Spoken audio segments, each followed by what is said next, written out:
Halo semuanya, perkenalkan nama saya Hardiansyah. Saya adalah mahasiswa dari Universitas Siber Asia dan Prodi Manajemen kelas MJ101 dengan NIM 210201070102 dengan dosen pengampu Pak Kusumaji Pramanajati SEM SIM. Hari ini saya akan membahas suatu topik dari ICT literasi. Yang pertama adalah di sesi 9 dari materi ICT literasi itu sendiri, yaitu tentang cyber life dan kaitannya dengan ICT literacy. ICT literasi atau biasa disebut dengan TIK merupakan kemampuan untuk menggunakan teknologi digital, alat komunikasi, dan atau jaringan dalam mendefinisikan, mengakses, mengelola, mengintegrasikan, mengevaluasi, menciptakan, dan mengkomunikasikan informasi secara baik dan legal dalam rangka membangun masyarakat berpengetahuan. Pada dasarnya, teknologi informasi dan komunikasi berperan penting dalam memudahkan manusia untuk dapat saling berhubungan dengan cepat, mudah, dan terjangkau. Dengan kata lain, teknologi informasi dan komunikasi dapat mempermudah dan mempertinggi kualitas hidup manusia. Beberapa perantik yang bisa dilakukannya adalah pertama, bidang pendidikan atau e-learning. Pengembangan teknologi bidang pendidikan sudah memungkinkan untuk diadakan belajar jarak jauh, yang menghubungkan antara peserta didik dengan pendidiknya, baik secara langsung ataupun tidak langsung. Contohnya adalah Edlink, Google Classroom, Moodle, Google Scholar, dan Microsoft Academic. Lalu di bidang pemerintahan atau e-government, dalam bidang pemerintahan, penggunaan teknologi informasi yang dapat meningkatkan hubungan antara pemerintah dengan pihak-pihak yang lainnya. Contohnya adalah di aplikasi Gov2Go, Japan Official Travel App, dan Picobar. Lalu di bidang keuangan dan perbankan, untuk menunjukkan keberhasilan operasional sebuah lembaga keuangan atau perbankan seperti bank, sudah pasti diperlukan sistem informasi yang handal yang dapat diakses dengan mudah oleh nasabahnya, yang pada akhirnya akan bergantung pada teknologi informasi online. Sebagai contoh, seorang nasabah dapat menarik uang dimanapun dia berada selama masih ada ATM atau anjungan tunai mandiri dari bank tersebut. Atau nasabah dapat mengecek saldo dan transfer uang tersebut ke rekening lain hanya dalam hitungan menit saja. Semua transaksi dapat dilakukan dengan mudah. Contohnya adalah aplikasi mobile BCA dan Mandiri Online. Di bidang komersial atau e-commerce atau perdagangan secara elektronik adalah perdagangan yang dilakukan dengan memanfaatkan jaringan telekomunikasi terutama internet. Internet memungkinkan orang atau organisasi yang berada pada jarak yang jauh dapat berkomunikasi dengan biaya yang murah. Contohnya adalah Tokopedia dan Shopee. Di bidang transportasi, pada transportasi darat di kota-kota besar dunia, sistem komputer digunakan untuk membantu mengarahkan lalu lintas. Komputer dapat menentukan apakah lampu harus berwarna merah, kuning, atau hijau, tergantung pada keadaan lalu lintas. Demikian juga pengaturan lalu lintas kereta untuk menentukan jalur yang harus dilalui kereta sehingga mengurangi risiko kecelakaan. Selanjutnya saya akan membahas di sesi 10, yaitu tentang e-business, e-commerce, dan e-government. E-business atau electronic business ialah kegiatan bisnis yang dilakukan secara otomatis serta semi otomatis yang dilakukan dengan menggunakan teknologi elektronik. Beberapa jenis-jenisnya adalah customer to customer atau C2C, business to business atau B2B, business to customer atau B2C. E-commerce atau electronic commerce adalah segala aktivitas jual beli yang dilakukan melalui media elektronik. Contohnya adalah Tokopedia, Lazada, dan Shopee. Lalu perbedaannya dari e-business dan e-commerce, yang pertama, e-business lebih luas dalam ruang lingkupnya, dan e-commerce hanya merupakan satu aspek dari satu bagian dari e-business. E-commerce hanya mencakup transaksi bisnis seperti membeli dan menjual barang dan jasa melalui internet. E-commerce pada prinsipnya sangat dipengaruhi dengan transaksi keuangan, sedangkan dalam e-business, transaksi keuangan bukan menjadi yang utama. E-business melibatkan pemasaran, perancangan produk, evaluasi, pelayanan konsumen, pengelolaan sumber daya manusia, dan lain sebagainya, dengan melibatkan sistem terintegrasi. Evaluasi bisnis itu sendiri ada 3 fase perkembangan, yaitu yang pertama fase inovasi, yaitu pada tahun 1995 sampai tahun 2000, fase konsolidasi dari tahun 2001 sampai 2006, dan fase reinvensi dari tahun 2006 sampai dengan sekarang. E-government. Ada suatu upaya untuk mengembangkan penyelenggaraan pemerintahan yang berbasis elektronik, suatu penataan sistem manajemen dan proses kerja di lingkungan pemerintah dengan mengoptimalkan pemanfaatan teknologi informasi dan komunikasi. Beberapa jenisnya adalah government to customer atau G2C, government to business atau G2B, dan government to government atau G2G. Selanjutnya di sesi 19, yaitu tentang pemanfaatan basis data Google Scholar dan EBSCO, yaitu e-learning. Google Scholar adalah fitur yang menyediakan layanan edukatif dan membantu pencarian jurnal ilmiah dan publikasi dari berbagai disiplin ilmu. Contoh manfaat dari adanya Google Scholar adalah mencari artikel dan jurnal, membuat perpustakaan pribadi, membuat profil untuk penulis dan peneliti, dan juga bisa digunakan untuk mengatur pengingat. Sedangkan EBSCO adalah basis data terkemuka untuk menyediakan hasil-hasil penelitian, jurnal elektronik, langganan majalah, e-book, dan layanan penemuan untuk semua jenis perpustakaan. EBSCO atau e-journal database yang berpusat di Ipswich, USA, menyediakan informasi bagi para peneliti, pengajar, dan mahasiswa dalam berbagai bidang ilmu.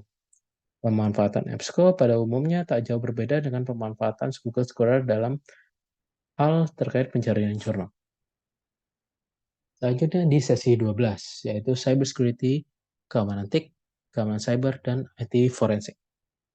Cybersecurity adalah aktivitas untuk melakukan pengamanan dan melindungi informasi atau sumber daya telematika demi mencegah terjadinya tindakan cybercrime atau cyber attack. Computer security atau keamanan komputer bertujuan untuk membantu user agar dapat mencegah penipuan atau mendeteksi adanya usaha penipuan di sebuah sistem yang berbasis informasi. Elemen pokok dari cybersecurity itu sendiri yang pertama adalah document security policy, information infrastructure, perimeter defense, network monitoring system, system information and event management, network security assessment, human resource and security awareness. IT forensik. IT forensik merupakan ilmu yang berhubungan dengan pengumpulan fakta dan bukti pelanggaran keamanan sistem informasi serta validasinya menurut metode yang digunakan. Contohnya metode sebab akibat, di mana IT forensik bertujuan untuk mendapatkan fakta-fakta objektif dari sistem informasi. Tujuan dari IT forensik adalah untuk menjelaskan keadaan artefak digital terkini. Komputer forensik. Komputer forensik adalah aktivitas yang berhubungan dengan pemeliharaan, identifikasi, pengambilan, penyaringan, dan dokumentasi bukti komputer dalam penjahatan komputer. Komputer forensik ini dibutuhkan untuk keperluan investigasi tingkat kriminal dan pelanggaran, rekonstruksi duduk perkara insiden keamanan komputer, upaya pemulihan dan atakan kerusakan sistem, troubleshooting yang melibatkan hardware dan software, keperluan memahami sistem atau berbagai perangkat digital dengan lebih baik. Beberapa cabang dari IT forensik itu sendiri ada 4, yaitu database forensik, network forensik, mobile device forensik, dan fotografi forensik. Selanjutnya sesi 13, yaitu tentang digital citizenship, cyber city, IoT, smart city, dan smart citizenship. Cyber city merupakan salah satu konsep kota modern yang berbasis teknologi informasi yang kini telah banyak diterapkan di sejumlah kota besar di seluruh dunia. Beberapa kota yang sudah melakukan perancangan cyber city selain Makassar dan Pangkal Pinang antara lain Malang Cyber City atau MCC, Sukabumi Cyber City atau SCC, Bandung Cyber City atau BCC, dan kota-kota lain yang segera menyusul. Internet of Things atau IoT merupakan benda-benda perangkat keras yang diintegrasikan ke dalam jaringan informasi secara berkesinambungan di mana benda-benda fisik tersebut dapat berperan aktif dalam proses bisnis. Tujuan dari IoT itu sendiri adalah untuk sarana yang memudahkan untuk pengawasan pengendalian suatu barang fisik. Unsur dari IoT itu sendiri ada 3, yaitu sensor, konektivitas, dan perangkat yang berlingkaran kecil. Cara kerjanya adalah memanfaatkan sebuah instruksi pemrograman, ya di mana tiap-tiap perintah argumennya itu dapat menghasilkan sebuah interaksi antara sesama perangkat yang saling terhubung satu sama lainnya secara otomatis tanpa campur tangan manusia. Kelebihannya adalah yang pertama untuk data, untuk menentukan tindakan yang tepat berdasarkan data yang ada. Tracking, memudahkan dalam pengelolaan sehingga tidak ada kasus kehabisan barang karena lalai dalam pengecekan jika dilakukan secara manual. Waktu, proses analisa dan pengambilan keputusan berdasar data yang dapat lebih cepat. Biaya, menggaji karyawan lebih sedikit karena sudah digantikan oleh mesin. Tapi Internet of Things itu memiliki beberapa kekurangan. Yang pertama adalah compatibility, yaitu tidak ada standarisasi penggunaan sensor seperti penggunaan USB. Ketika sebuah sistem dengan IoT device mengalami kerusakan, maka kita harus membeli di vendor yang sama untuk menggantinya. Yang kedua adalah complexity.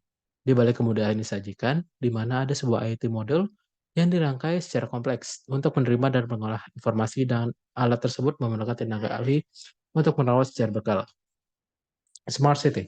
Smart City adalah kota yang menggunakan teknologi informasi dan komunikasi untuk meningkatkan efisiensi operasional, berbagi informasi dengan publik, dan meningkatkan kualitas layanan pemerintah dan kesejahteraan warga negara. Contoh Smart City itu sendiri adalah teknologi Smart City di Dubai untuk digunakan di lalu lintas. Smart Citizenship. Smart Citizenship adalah elemen penting dalam implementasi Smart City. Smart Citizenship dapat mengaruhi implementasi Smart City. Hal ini dikarenakan pola pikir dan mindset dari Smart Citizenship sudah beberapa langkah lebih maju. Lalu sesi berikutnya adalah sesi peran machine learning dan artificial intelligence. Machine learning. Machine learning adalah mesin yang dikembangkan untuk bisa belajar dengan sendirinya tanpa arahan dari penggunanya. Cara kerja machine learning sebenarnya berbeda-beda sesuai dengan teknik atau metode pembelajaran seperti apa yang digunakan. Teknik belajarnya ada dua. Yang pertama, supervised learning. Ada teknik yang bisa diterapkan pada pembelajaran mesin yang bisa menerima informasi yang sudah ada pada datanya dengan memberikan label tertentu. Teknik unsupervised learning. Teknik yang bisa diterapkan pada machine learning yang digunakan pada data yang tidak memiliki informasi yang bisa diterapkan secara langsung. Contoh aplikasinya adalah AlphaGo. Artificial Intelligence atau AI adalah simulasi proses kecerdasan manusia yang dilakukan oleh mesin, di mana sistem komputer AI dibagi, terutama sistem komputer. AI dibagi dua macam. Yang pertama, Wake AI. Sistem AI dirancang dan dilatih untuk mengeksekusi tugas tertentu. Strong AI. Sistem AI dengan kemampuan kognitif manusia secara umum. Cara kerjanya adalah dengan cara menggabungkan sejumlah besar data dan pemrosesan yang cepat, berulang, dan algoritma cerdas, memungkinkan perangkat lunak untuk belajar secara otomatis dari pola atau fitur dalam data, mampu melakukan self-correction atau mengoreksi diri sendiri. Contohnya adalah artificial intelligence itu adalah Siri dan Google Assistant. Ada beberapa hal yang dapat dilakukan oleh artificial intelligence, yaitu acting humanly, yaitu sistem yang dapat bertindak layaknya manusia. Thinking humanly, sistem yang berpikir seperti halnya manusia. Think rationally, sistem yang mampu berpikir secara rasional. Act rationally, sistem yang mampu bertindak secara rasional. Lalu sesi terakhir adalah sesi 15 tentang social media dan digital collaboration. Sosial media adalah sebuah media daring dengan para penggunanya bisa berpartisipasi dengan mudah, berbagi, menciptakan isi blog, jejaring sosial, wiki, forum, dan dunia sosial virtual. Peran dan manfaatnya itu sendiri adalah pertama, berinteraksi sosial. Media sosial mempermudah kita untuk berinteraksi dimanapun kita berada. Sebagai media penghibur, beragam bentuk media sosial yang dapat digunakan oleh kita untuk mengalami kreativitas serta mengekspresikan dirinya. Digital collaboration adalah kolaborasi online melalui perangkat lunak berbasis cloud atau SaaS. Mereka berkomunikasi dengan dan bekerja sama secara langsung dengan menggunakan alat digital untuk memenuhi banyak kebutuhan kolaboratif. Contoh peran dan manfaatnya adalah untuk melakukan interaksi jarak jauh dan mendapatkan ide-ide baru. Ya, mungkin cukup dari saya tentang pembahasan ICT literasi kali ini. Semoga dapat membantu dan mohon maaf bila ada kekurangan. Terima kasih.